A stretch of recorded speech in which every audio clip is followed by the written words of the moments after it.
Monseigneur en tout premier, Messeigneur, parce que je crois qu'il y en a un qui se cache au fond. Mes chers amis, il est d'usage de commencer par la prière, mais vous avez largement prié puisque vous avez dit le chapelet.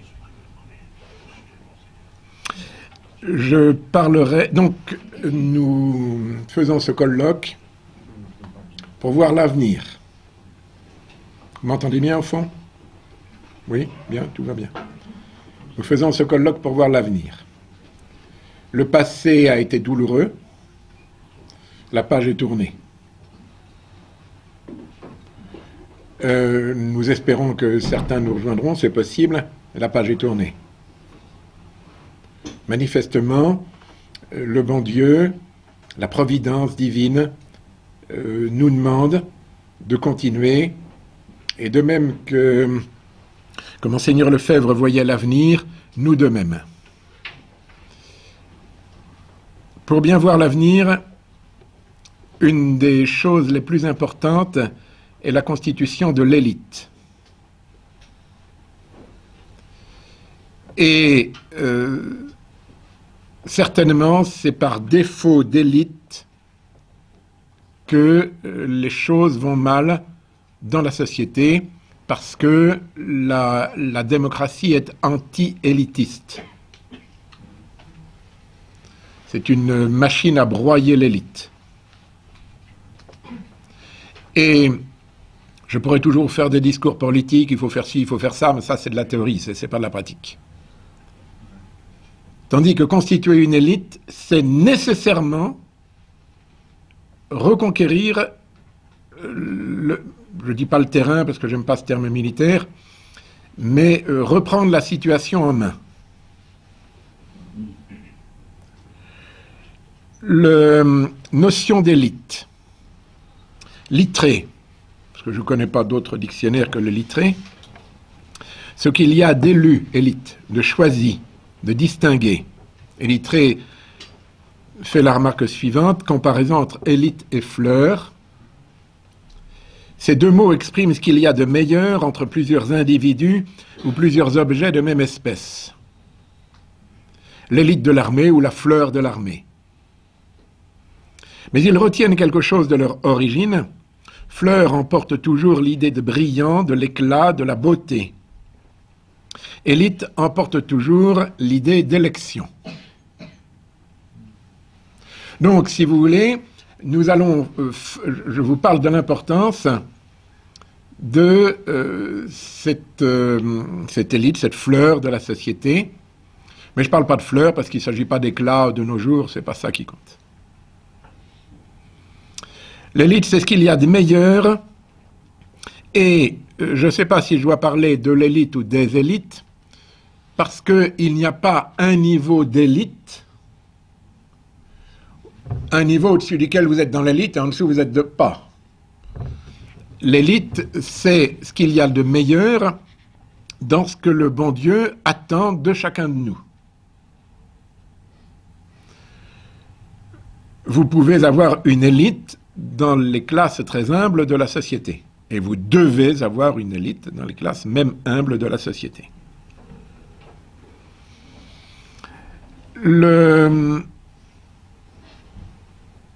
Il y a un problème du fait que, normalement, ça devrait être des élites qui nous guideraient, et on parle aujourd'hui d'élites pour parler de personnes qui, en réalité, font profession de médiocrité, ce qui fait que le terme n'est plus compris. Nous ne pouvons pas suivre nos élites, parce que ce ne sont pas des élites, ce sont des gens qui ont usurpé la place de l'élite, et qui n'y ont pas droit, parce qu'elle est réservée à une élite. Il faut bien nous dire qu'aujourd'hui, les âmes ordinaires ne tiendront pas. Les âmes ordinaires ne tiendront pas parce que, pour qu'une âme ordinaire tienne, il faut le soutien de toute la société et que ce soutien n'est plus.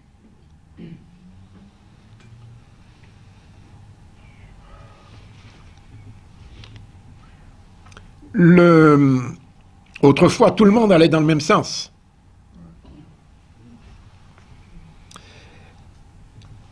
Il faut des guides, des chefs. Seulement, on ne sait plus ce qu'est un chef.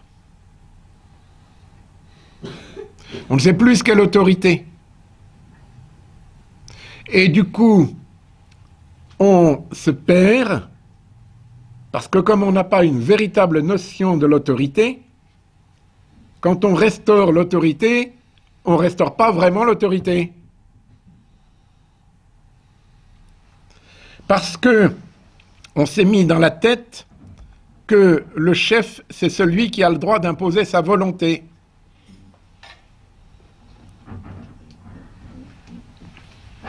Mais saint Thomas d'Aquin ne définit pas le chef par la volonté, il le définit par l'intelligence, c'est-à-dire la sagesse.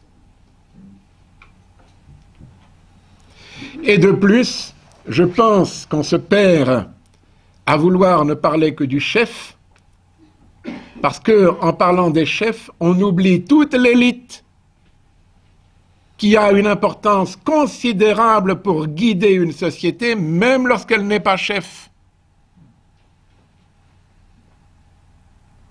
Parce que s'il n'y avait que les chefs qui faisaient du bien à la société, il faudrait éliminer toutes les femmes, qui ne sont pas des chefs, mais qui sont une élite.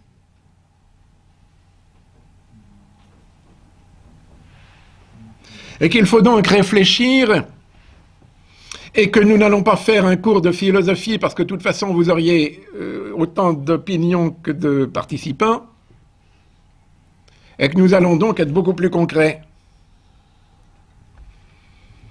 Il faut savoir que l'élite est le critère de jugement de la qualité de ses prêtres par saint Pie X.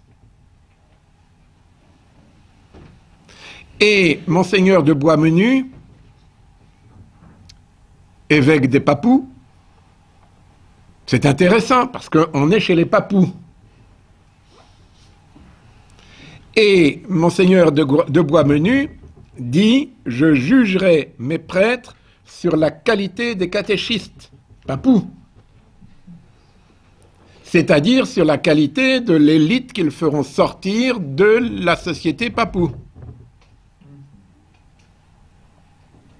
Parce que sinon, vous ne pouvez rien faire, et vous n'avez pas une église papou, vous avez des papous dirigés par des évêques et des prêtres blancs. Ça ne fait pas une église papou, ça.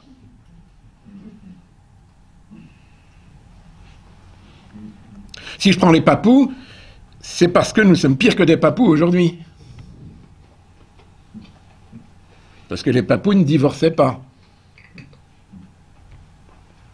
Grand 1, nécessité naturelle de l'élite. Petit a, l'élite est constitutive de la société. Il y a l'élite individuelle et l'élite sociale. L'élite individuelle, c'est celui qui cherche sa propre perfection. L'élite sociale, c'est celle qui cherche la perfection de la société. Elles sont inséparables. Et il n'y a pas d'élite individuelle sans élite sociale, ni d'élite sociale sans élite individuelle. Quelqu'un qui ne s'occuperait que de soi sans s'occuper de son prochain ne pourrait pas être une élite, il serait un homme vulgaire.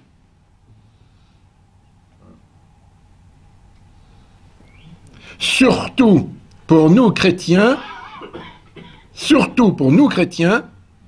qui avons comme deuxième commandement d'aimer notre prochain.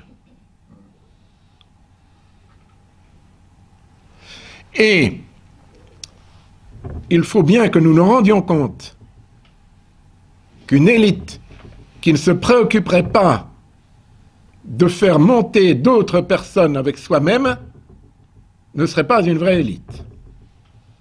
Je dis qu'il se préoccuperait parce que je ne dis pas qu'on y arrive toujours.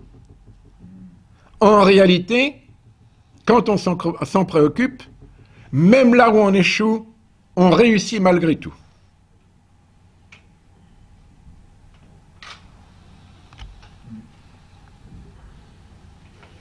Ceux qui admettent l'existence d'individus d'élite reconnaissent rarement aujourd'hui la nécessité ou la possibilité d'une élite sociale. Je refuse ce terme grossier de sociétal. une élite de la société. L'élite est constitutive de la société. C'est un principe rappelé par saint Thomas que ce qui est moins élevé dépend de ce qui est plus élevé. Or, il existe des degrés divers dans la société. Cela veut dire que les degrés inférieurs dépendent des degrés supérieurs qui eux-mêmes dépendent d'au-dessus jusqu'à dépendre de Dieu. Et ça, c'est l'organisation normale de la société, naturelle, et c'est un des drames de la démocratie que de faire oublier cela.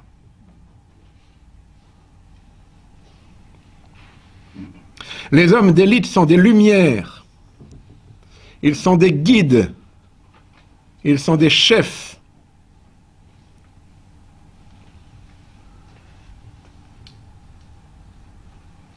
Par exemple, les entraîneurs d'hommes. Prenez un groupe de jeunes. Vous avez 4 jeunes qui vont faire du ski. Ils ne feront pas de ski si vous n'avez pas un enthousiaste du ski. Ils ne feront pas de ski si vous n'avez pas un homme qui a du cœur pour mettre de l'union entre 4 bons hommes qui sans ça se disputeraient. Vous ne feront pas du ski si vous n'avez pas un bonhomme qui a au moins un qui a l'esprit de sacrifice pour se dévouer. Donc, pour faire à 4 du ski, il vous faut 3 élites. Sinon, qu'est-ce que vous ferez? Vous regarderez la télé dans le chalet payé bien cher par papa et maman. Et vous jouerez avec le téléphone portable sur les pistes.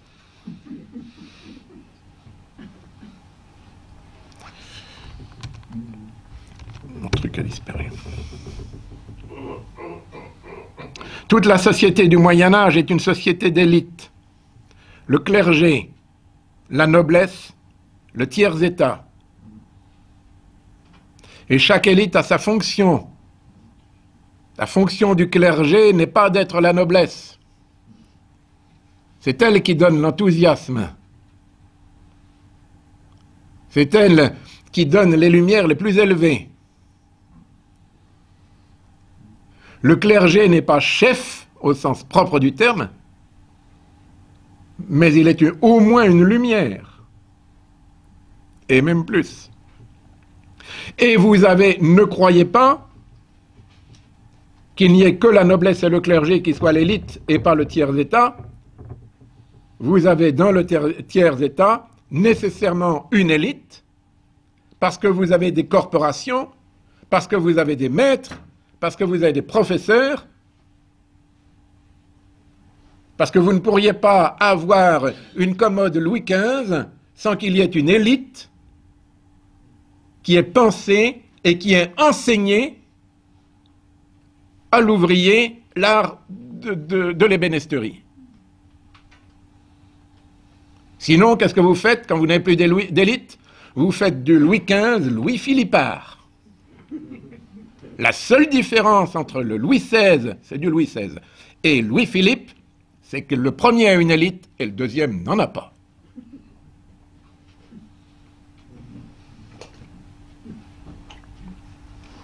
Il y a donc des degrés dans l'élite. Et c'est pour ça qu'on peut pas parler de... On peut parler de l'élite, mais on ne peut pas parler d'une élite. L'élite, c'est l'ensemble de ceux qui donnent le meilleur de soi-même. Nous étions dans Grand 1,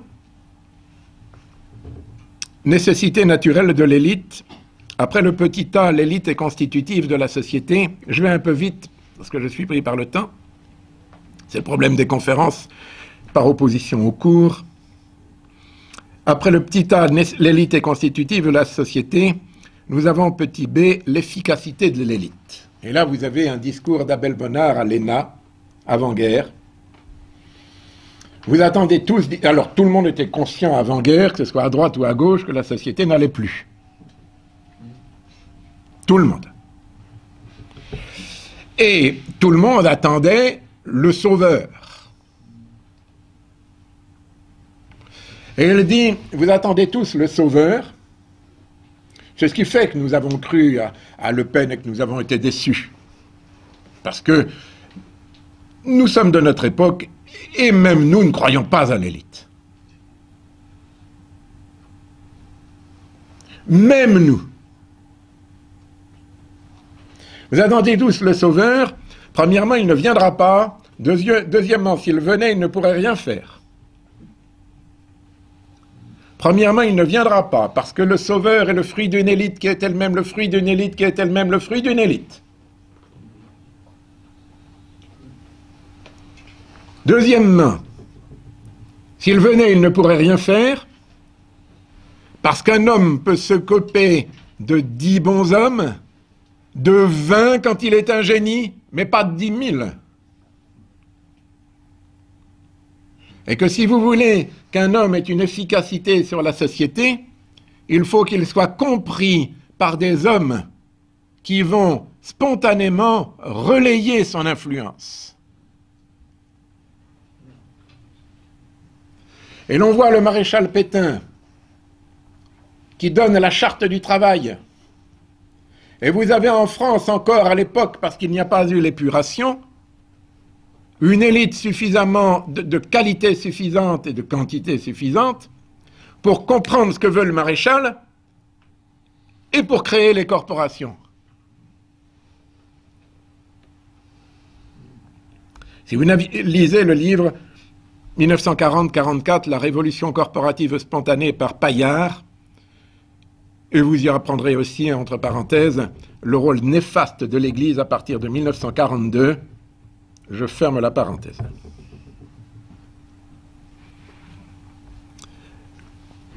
Nous croyons que nous pouvons agir sur un nombre important de personnes. Ça n'est pas possible. L'abbé Aulagnier, j'aurais pas dû donner le nom, ça m'a échappé, alors oubliez le nom.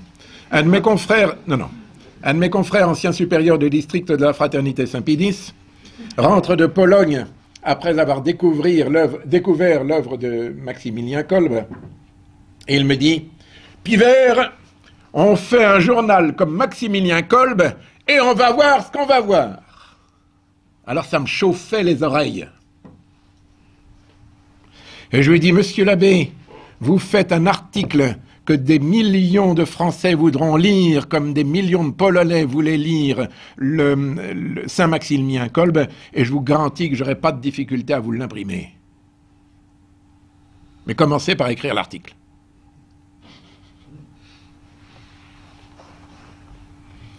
Le petit c, l'élite doit assumer ses responsabilités.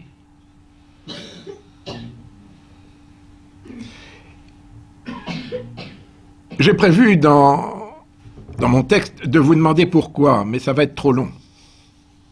Ça sera un excellent TP si j'étais en cours à l'université. Donc je vais vous donner les réponses.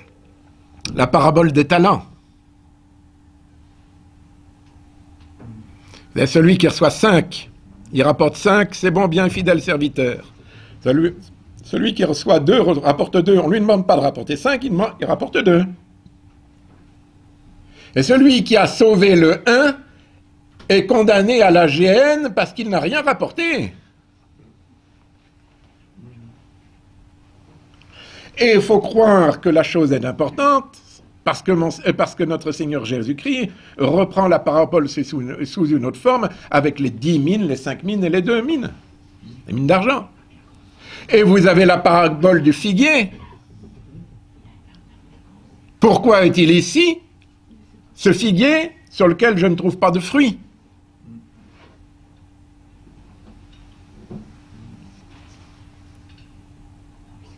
La conclusion s'impose d'elle-même.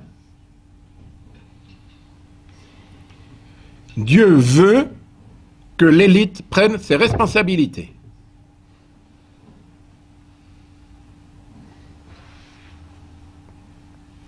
Petit d, toujours dans la nécessité naturelle de l'élite.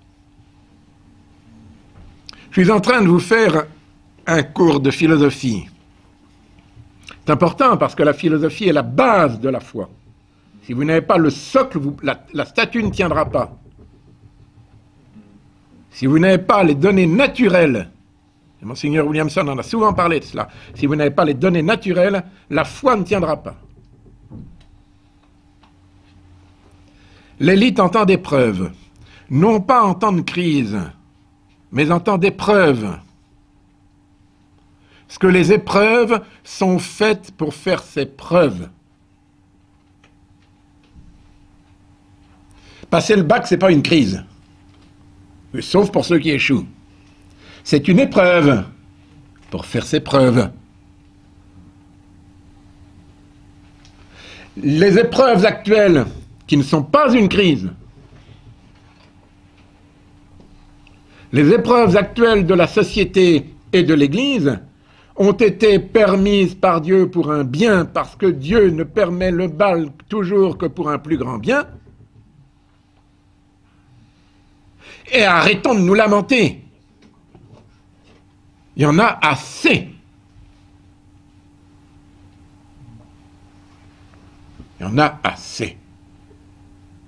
Nous devons aimer notre croix.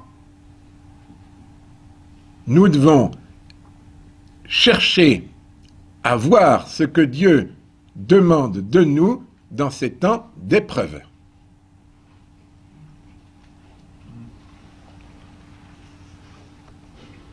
L'épreuve a pour but tout d'abord de faire la preuve de la fidélité de l'élite. C'est important la fidélité, ça ne sert à rien. Mais c'est capital, parce que cela montre la supériorité de Dieu, ou la supériorité du roi, ou la supériorité du pays. Il vaut la peine de perdre sa vie par fidélité. Alors que le monde moderne nous dit que ça ne vaut pas la peine de perdre sa vie puisqu'on perd en efficacité. À ce moment-là, il n'y aurait jamais eu de martyrs. Parce que les martyrs, ce sont les meilleurs. Et ils auraient tous pu dire, quand même, Dieu m'a mis là pour guider la société, il faut absolument que je sauve ma vie.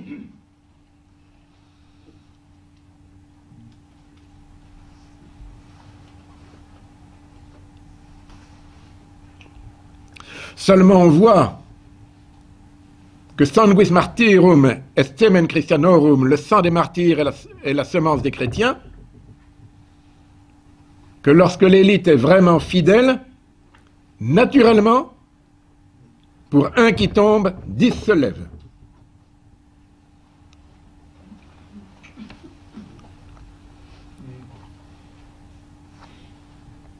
Je n'ai pas le temps de développer. Allez voir l'histoire de l'Église, allez lire les vies des martyrs. Vous verrez, pour un qui tombe, 10 se lèvent. Cette élite sera efficace. Alors, excusez-moi, il faut appliquer ce que nous venons d'exposer. Puisque, donc, on arrive à des conclusions, si vous voulez, de la première partie. Puisque l'élite est constitutive de la société, l'élite fidèle doit remplacer celle déchue. Vous avez déjà beaucoup à faire. Vous avez beaucoup à faire. Ne croyez pas que si vous voulez reconstruire la structure sociale telle qu'elle était, autant aller vous coucher ou vous flinguer. Ça revient au même. C'est parce que vous voulez trop faire que vous êtes découragé. C'est parce que nous voulons trop faire que nous sommes découragés. Mais si nous analysons la société telle que la saine philosophie l'analyse, il suffit d'avoir lu Aristote et saint Thomas, ou l'Évangile, nous voyons qu'il est tout à fait à notre portée d'être une élite qui remplace l'élite déchue. Une mère de famille a remercié un professeur de français de classe de 5e dans un lycée public pour avoir converti son fils. Je vous remercie d'avoir prêché Dieu dans vos cours. Oh madame, j'ai jamais parlé de Dieu. C'est pas possible. Je vous dis que je n'ai jamais parlé de Dieu. Je suis dans un lycée public, je n'ai jamais parlé de Dieu. Mais mon fils est converti. Cherchez. Quand vous avez une véritable élite,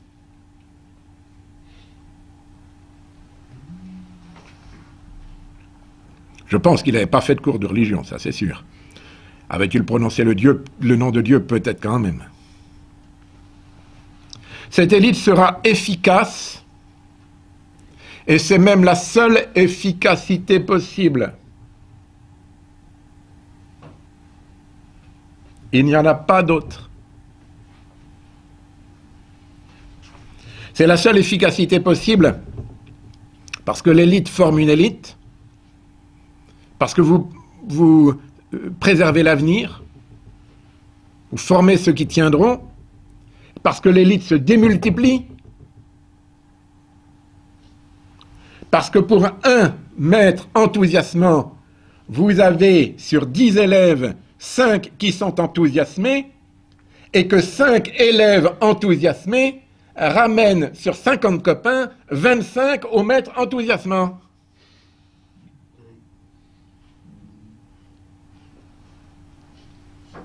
Parce que pour un chrétien plein de Dieu, un chrétien plein de Dieu, je ne parle pas du prêtre justement, exprès, sur 20 amis, vous en ramènerez 2 à Dieu. Et ces 2 qui ne seront pas des chrétiens de souche, qui auront découvert le trésor qu'ils ignoraient, eux, ils en ramèneront 20. Et je parle d'expérience. Je parle d'expérience, c'est-à-dire que j'ai vu.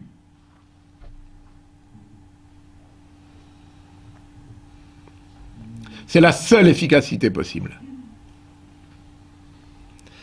Il s'agit de l'efficacité providentielle, celle que Dieu donne à l'élite de pouvoir réaliser, et non pas de celle que nous souhaitons. Le bon Dieu ne vous demande pas d'être l'élite qui vous plaît, il vous demande d'être l'élite que vous devez être. Et ce n'est pas toujours celle qui nous plaît, parce que l'orgueil est passé par là, et qu'il y a notamment dans l'élite un caractère fondamental qui est, je dis bien fondamental, qui est l'humilité.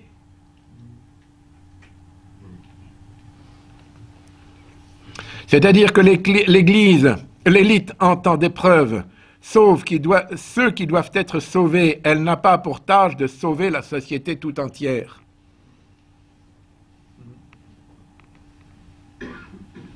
Vous n'avez pas pour tâche de sauver tous ceux que vous voudriez sauver, vous avez pour tâche de sauver tous ceux que vous devez sauver.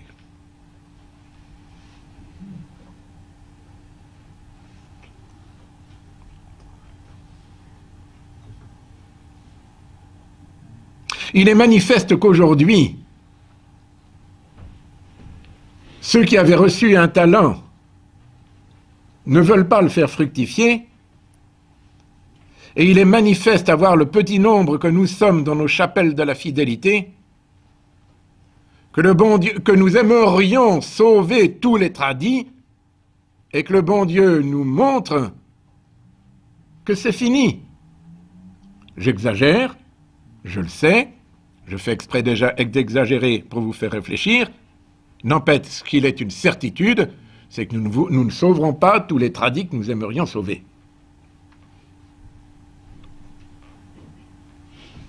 Parce qu'il y a des choses qui ne dépendent pas de nous, et la volonté personnelle des hommes n'est pas en notre pouvoir.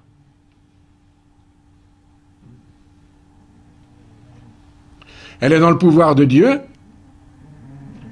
Et le bon Dieu sait toujours nous montrer à qui il nous envoie. Donc que la situation soit globalement perdue, ne permet pas de ne rien faire. D'où l'importance de la prudence.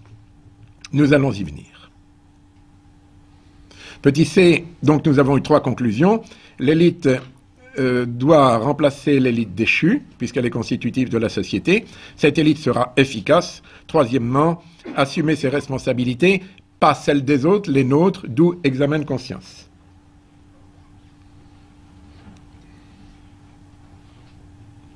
Grand 2, ce qu'est l'élite. Qui dit élite dit vertu.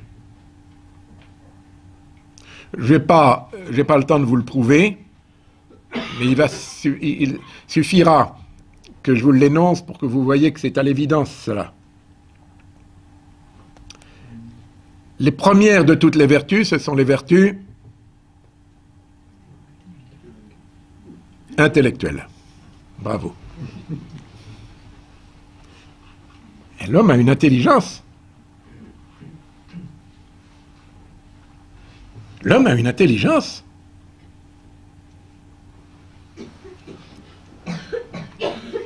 On ne sait plus quels sont les rapports entre la science et la vertu, parce qu'on limite la vertu à la vertu morale. Et du coup, la science n'a plus sa place dans la construction de la vertu. Seulement, si on voyait la science comme une vertu intellectuelle, ce que dit saint Thomas, à ce moment-là, on retrouve l'unité dans la construction de la j'aime pas le terme construction, l'unité dans l'homme. Vous avez donc en premier une élite intellectuelle, et l'élite intellectuelle est une élite contemplative. La première chose, premier acte de l'intelligence, est d'être saisi par la beauté d'un idéal. Et cet idéal, on s'y arrête. Vous avez la contemplation de Dieu, mais vous avez la contemplation de la famille chrétienne. Un jeune qui n'a pas médité, contemplé sur la beauté de la famille chrétienne est incapable de se marier.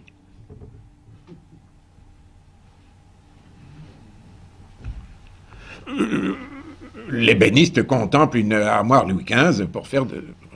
D'accord.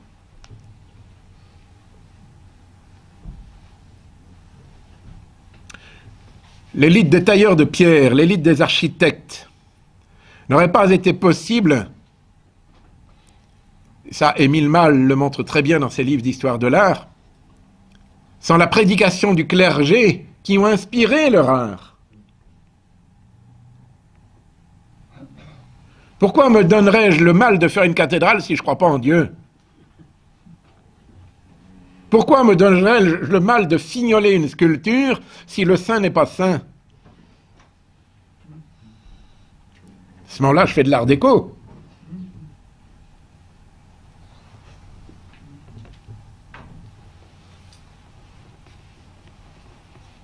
Il y a une contemplation naturelle, puis une contemplation surnaturelle. Les deux sont nécessaires.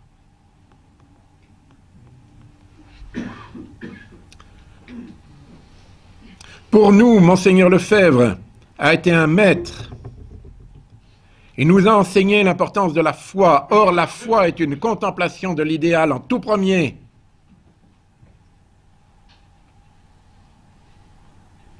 Et c'est pourquoi il est tellement important d'insister sur l'importance de la foi aujourd'hui. Parce que nous sommes des Américains utilitaristes, capitalistes. Et nous admettons à la limite qu'on doit faire sa prière le matin, après ça on passe à d'autres choses. Mais ça c'est de l'américanisme. la foi nous fait contempler la splendeur de Dieu, la splendeur de l'incarnation, la splendeur de la rédemption, la splendeur de la croix. Et là, il va falloir s'arrêter à contempler la splendeur de la croix, parce que c'est un trésor qui nécessite qu'on entre dedans pour le connaître et le découvrir et l'apprécier.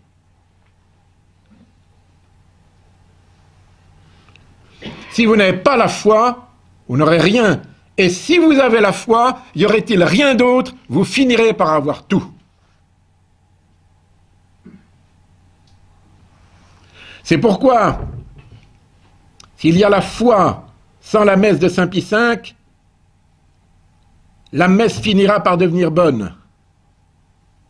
Mais s'il y a la messe de Saint Pie V sans la foi, la messe finira par devenir un poison.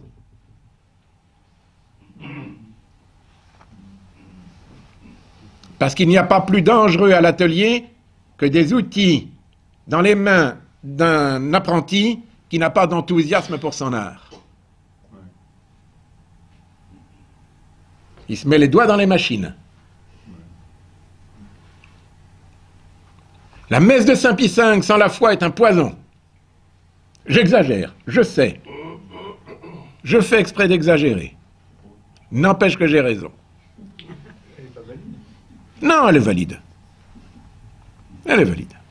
Je ne dis pas que du bien ne se fait pas, mais le bien se fait uniquement chez ceux qui sont saisis par un idéal. Il est possible qu'il en existe dans l'Église moderne des gens qui sont quand même saisis par l'idéal. Ça, c'est possible. Il n'en existe pas chez les médiocres.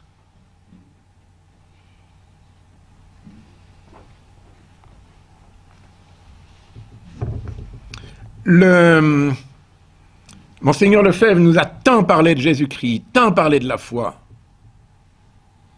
tant parlé de la croix. N'aurions-nous retenu que cela?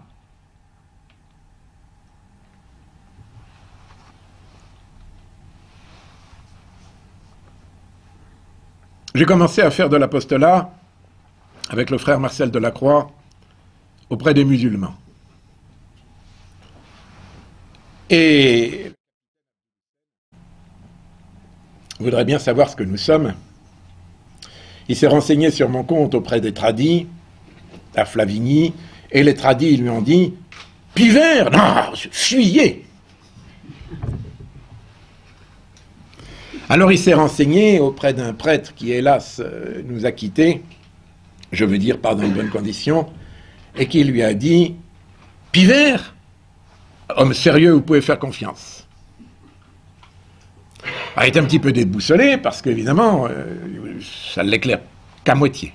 « Qui êtes-vous, monsieur l'abbé ?» J'essaye de lui expliquer que j'étais un fou, mais il était trop fou pour me comprendre.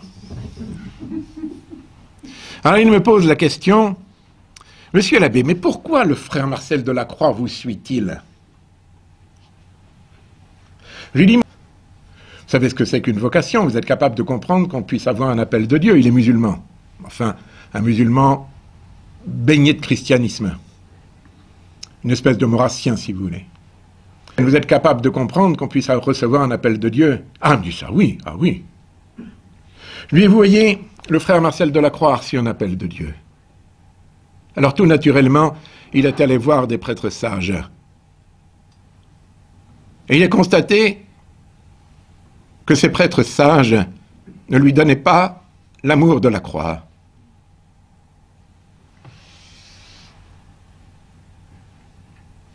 Alors il s'est dit, ça n'est pas ça. Un jour, le bon Dieu a mis sur sa route un fou,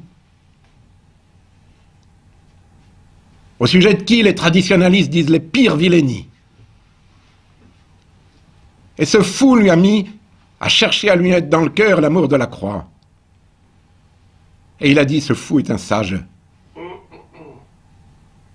Et il est resté avec moi. Comprenez pourquoi je vous parle d'élite de contemplation?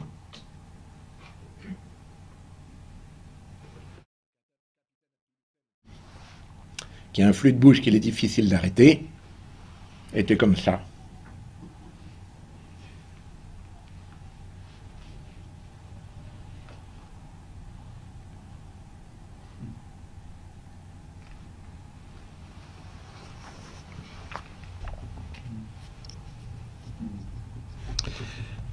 Il y a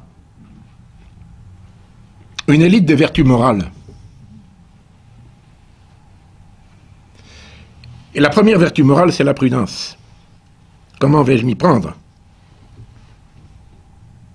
À qui vais-je transmettre cet enthousiasme? Vers qui Dieu m'envoie-t-il? Pas moi le prêtre seulement. Vous.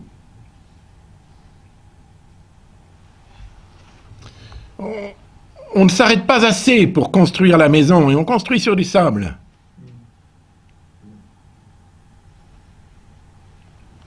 On fonce, j'ai un bon prêtre, paf. J'ai la bonne messe, paf. La fraternité Saint-Pédis ne peut pas tomber, paf. Oh là!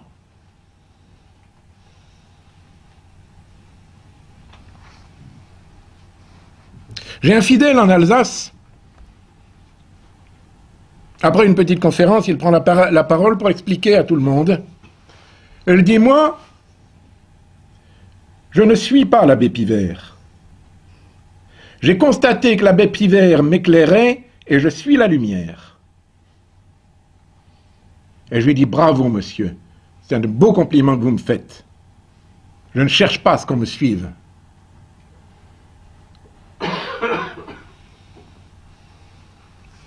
Vous avez une élite de la prudence, vous avez une élite de la justice. Première justice qui est d'être conscient de ses responsabilités sociales. Vous avez une élite de la force. Alors ça, elle est importante, l'élite de la force. Saint Thomas d'Aquin nous explique que la force consiste à accepter le martyre, parce qu'on est convaincu qu'il y a des choses qui sont supérieures à la vie, et que pour les sauver, il vaut la peine de perdre la vie. Et les utilitaristes disent que rien ne vaut plus que la vie et que ça ne vaut pas la peine de la perdre. Vous avez une des filles de Catilino, Jacques Catilino. Vous connaissez le départ de Catilino à la guerre. C'était un homme très prudent, une trentaine d'années. Et il était connu pour sa sagesse. Il avait tout fait pour modérer l'enthousiasme un peu fou des jeunes qui étaient autour de lui. Je dis l'enthousiasme un peu fou, je n'ai pas dit l'enthousiasme tout court. Puis quand la guerre est déclenchée, il était en train de faire son pain, et de pétrir le pain, à la main bien entendu. Alors, il ôte la pâte de ses mains. Et sa femme comprend immédiatement, « Jacques, que fais-tu » ? « Nos enfants. » C'est la maman qui parle. « Nos enfants. » Et Jacques répond, « Dieu y pourvoira. » Et il part à la guerre, et il est tué dans l'année. Sa fille, à 5 ans, assistait à cela. Elle a été tellement saisie par la grandeur de cet acte de son père, qu'elle a consacré sa vie à raconter cela, elle le racontait tous les jours. Un fils de Catilino a été assassiné par Louis-Philippe. Retrouvé un Catilino pour défendre l'école libre, et le dernier des Catilino connus a donné sa vie pour sauver un sous-officier musulman.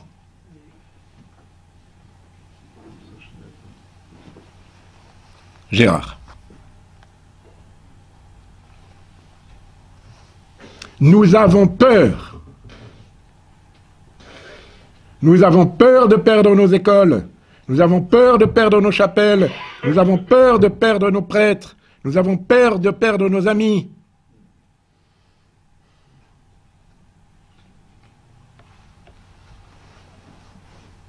Si je suis ce que je suis, je le dois en grande partie aux héros que j'ai fréquentés, qui au moment de la guerre d'Algérie n'ont eu peur de rien.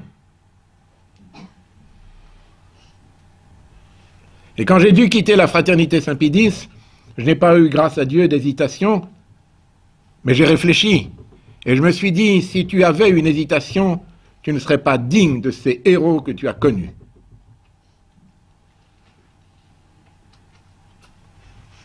Et je vous garantis que Dieu, la providence, ne laisse pas tomber même ceux qui abandonnent tout pour le suivre et qui sont obligés d'abandonner soit la famille, soit l'école, soit les prêtres, soit la paroisse, soit les amis. Lisez le livre de Rose Hu pour savoir comment on vit quand on est privé de tout. Lisez le livre de Walter Cizek, au goulag avec Dieu. Walter Cizek compte sur ses propres forces. Il trahit.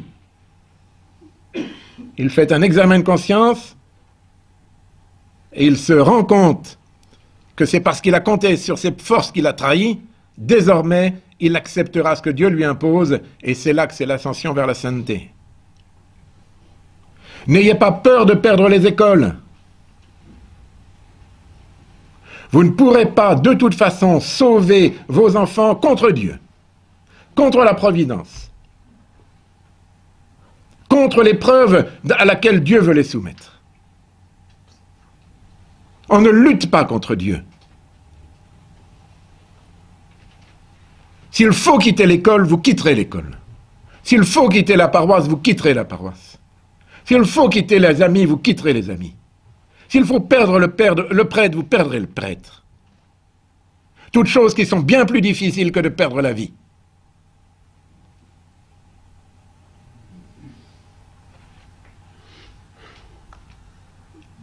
Qu'adviendra-t-il? Je ne peux pas vous le dire. Mais vous ne serez pas perdant.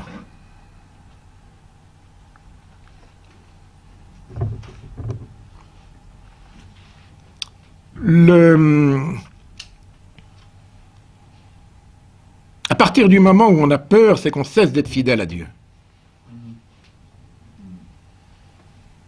Il y a enfin une élite de la tempérance. C'est quand même surprenant, Monseigneur Lefebvre recommandait le jeûne dans les ordonnances qu'il avait publiées, qu'il nous avait remises le 1er mai 80. Peu de temps après sa mort, il a fallu faire une réforme des ordonnances, bien entendu, il fallait tout changer, et les règles sur le jeûne ont disparu avec la nouvelle fraternité Saint-Pédis. Fermons la parenthèse. C'est comme le jeûne d'1 heure avant la communion. Et on va dire que les enfants ne tiennent pas. Il faut leur apprendre à tenir.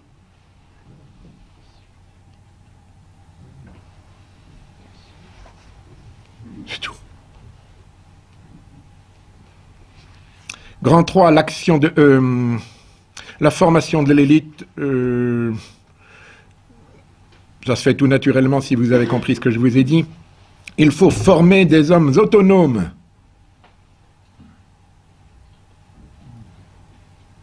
Un vrai chef travaille à se rendre inutile. Un vrai chef travaille à se rendre inutile. Pie XI dit que le véritable éducateur travaille à se rendre inutile. C'est vrai pour tout éducateur, pour tout chef, pour toute élite. Monseigneur Lefebvre, quand il est parti, les choses se sont passées sans heurts parce qu'il avait travaillé à se rendre inutile.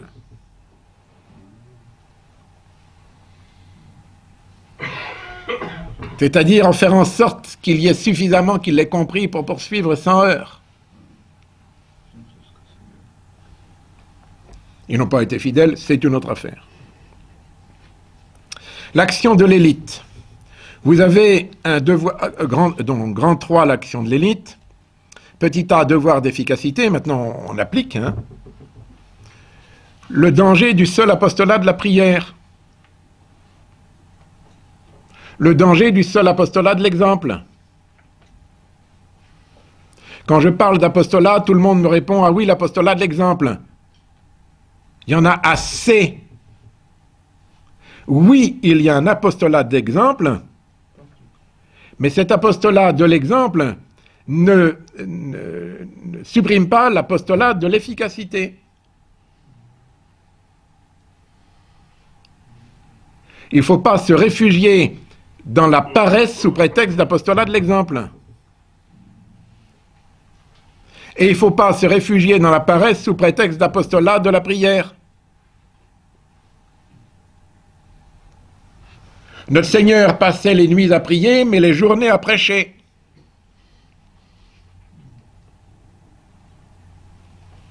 Alors oui, il y a un apostolat de la prière. Oui, pour les vieux, cet apostolat est quelquefois le seul possible.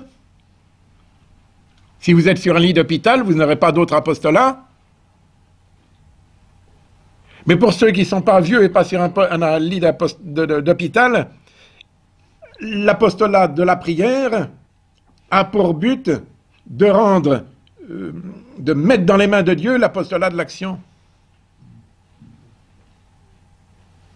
Parce que sinon, c'est que nous serions au ciel et pas sur la terre.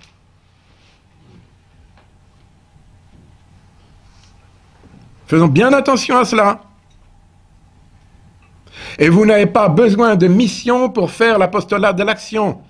Cette mission, vous l'avez reçue avec la vie.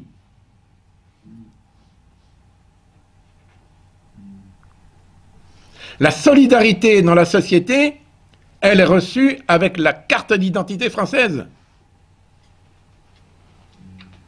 Avec le baptême.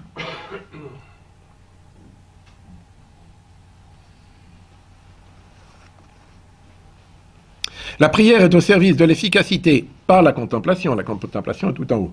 La prière est au service de l'efficacité, car elle est au service de Dieu.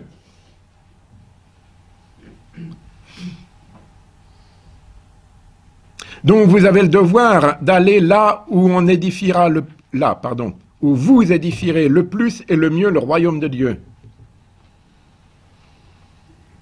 Là où vous, pas où l'on. Là où vous devez aller, là où vous édifierez le plus et le mieux le royaume de Dieu. Pour l'un c'est ici, pour l'autre c'est là.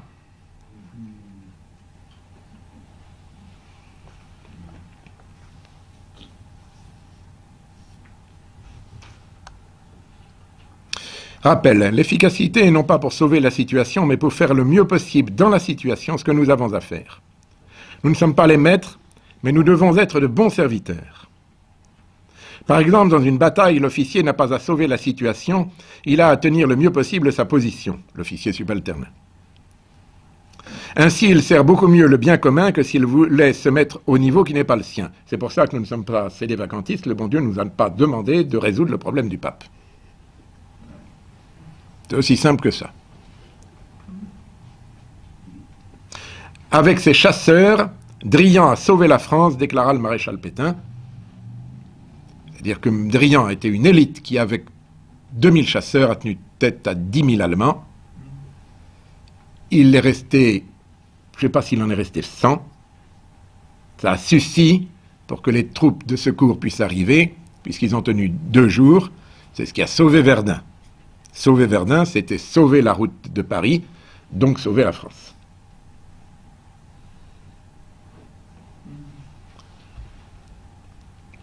Si je vous donne cet exemple, c'est parce que là où vous devez être, certaines fois, cette place vous est imposée, d'autres fois, c'est à vous de la déterminer.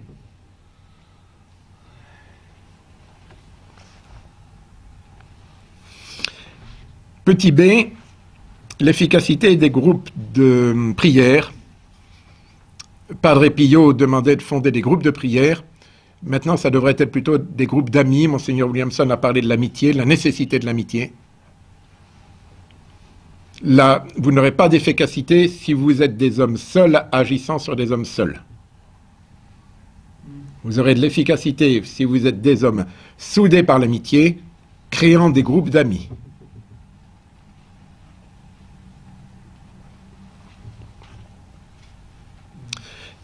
Ceux qui ont pu quitter la fraternité Saint-Pédis, qui n'ont pas nécessairement la messe tous les dimanches. Il ne suffit pas qu'ils sanctifient le dimanche chez eux, il faut qu'ils se réunissent à d'autres pour sanctifier le dimanche.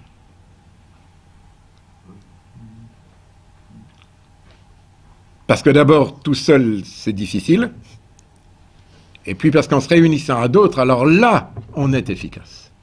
Parce qu'on apprend ce qu'est un dimanche aux autres.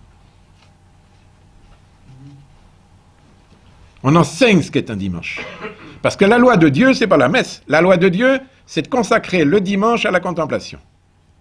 Et la loi de l'Église, c'est la messe.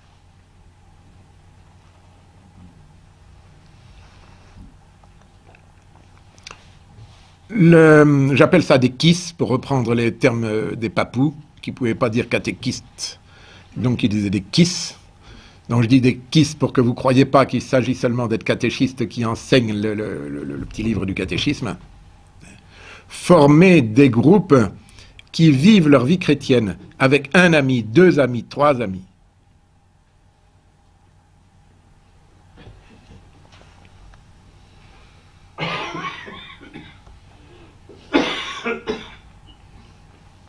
Petit c, après donc on est dans l'action de l'élite, A, devoir d'efficacité, puis on est très concret, donc là on pourrait développer tant qu'on voudrait.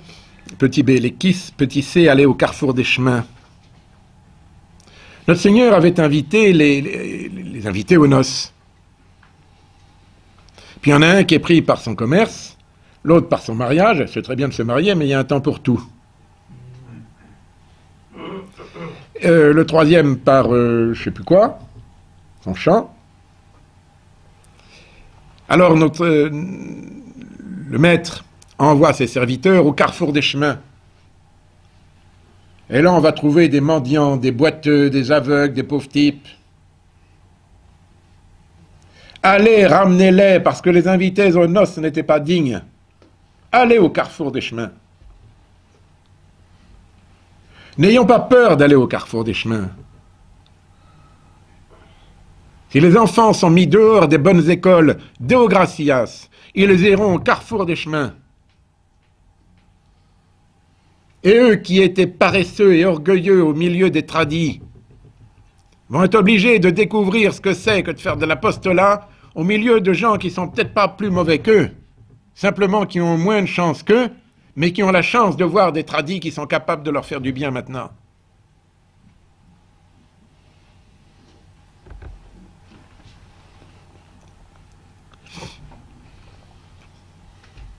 Le seul examen à réussir, c'est le jugement particulier et dernier au moment de la mort. Il faut que l'école forme aussi à cet examen. Il faut que la vie forme aussi à cet examen.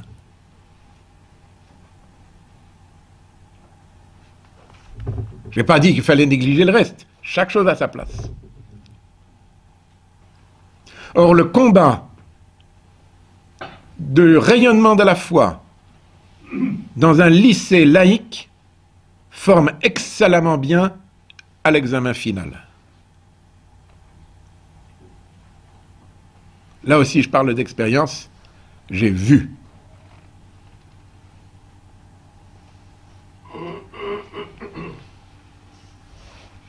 Petit d, le bénéfice de l'apostolat pour l'apôtre. On pourrait se demander pourquoi je me préoccupe des musulmans. D'abord parce qu'il y en a marre de taper sur les musulmans. Ce ne sont pas eux les coupables de l'envahissement de la France, il y a une cause. Et cette cause, vous la connaissez, je ne la nommerai pas. Il y a des gens, une secte, un club, qui fait venir les musulmans en France. Et alors je veux faire la pige à ce club, à cette secte, et en m'occupant des musulmans, parce que vous voyez, une fois mon père m'a dit, vous parlez en mal des étrangers, ça me fait beaucoup de peine. Nous les étrangers, et les musulmans, nous les avons aimés. Je n'ai entendu parler des musulmans qu'avec amour jusqu'en 1970. Je ne connais pas un pied noir qui ait méprisé les musulmans. Et le tout, c'est de leur apporter ce que nous devons leur apporter. Alors vous pouvez vous poser la question, mais pourquoi l'abbé Pivert se préoccupe-t-il d'aller vers les musulmans? La première raison, c'est de réveiller l'élite. La première raison, c'est de réveiller nos bons jeunes. La première raison, c'est de les réveiller de leur torpeur.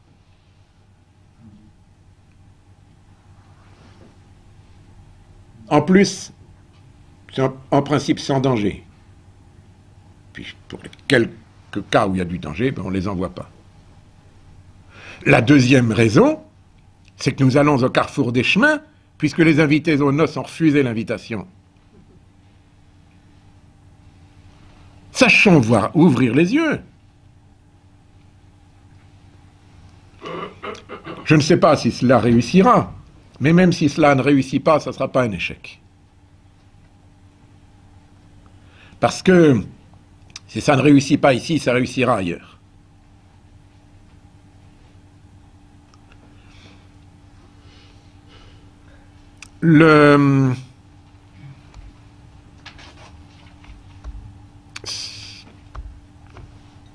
Voilà, j'ai fini mon exposé. Vous avez peut-être des questions, et peut-être des questions d'ordre pratique, parce que j'ai peut-être pas assez développé les exemples pratiques. J'ai toujours regretté que les Capucins de Morgon n'aient toujours pas ouvert un prieuré dans le 9-3. C'est de l'apostolat pour eux. Évidemment, j'en ai pas parlé parce que ça les regarde eux, et puis que vous n'allez pas ouvrir un prieuré dans le 9-3. Mais le problème, c'est ça. Et vous ne pouvez pas aller dans le 9-3. C'est dangereux, on dit. Mais Non. Vous avez la foi. Alors vous avez des possibilités, voilà, vous avez des possibilités, on n'a pas le temps d'étudier tout cela tout de suite. Ça nous tient. Je vois bien. Donc vous pourrez en discuter entre vous après.